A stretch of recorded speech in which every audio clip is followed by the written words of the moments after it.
Apoptosis is an important cellular process that allows cells to die in a programmed fashion.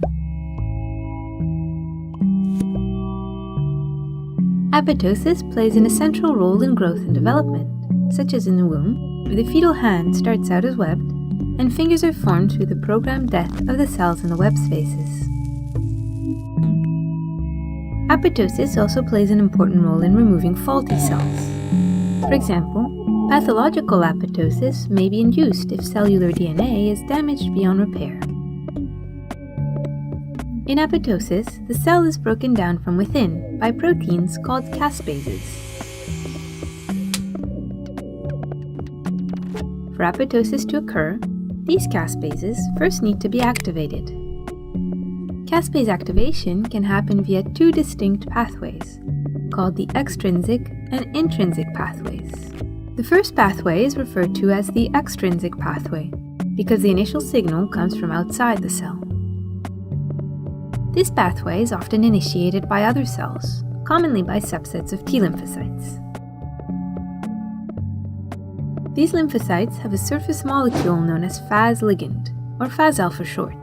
The extrinsic pathway is initiated when Fas-L binds to Fas receptors on the surface of the targeted cell. This sets off a chain of intracellular events that will ultimately result in apoptosis. The sequence is mediated by a Fas-associated death domain, or FAD. In the final step of the extrinsic pathway, caspases activate each other in a self-amplifying process called the caspase cascade. Apoptosis is then initiated as the active caspases begin the breakdown of cellular materials. The caspase cascade acts as a common endpoint for the second apoptotic pathway, known as the intrinsic pathway.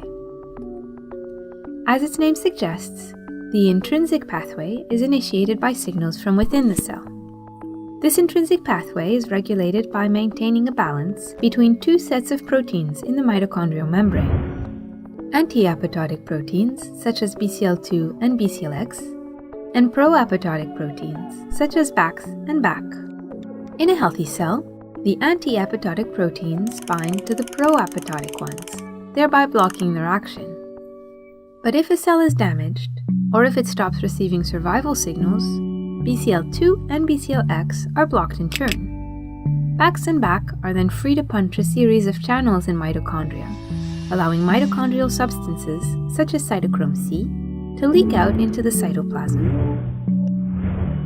The leaked cytochrome C binds to APAF1 proteins to create a compound that then activates the caspase cascade.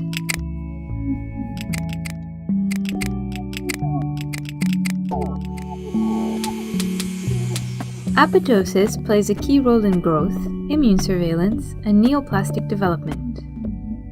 In all of these processes, there can be abnormalities of too much or too little apoptosis.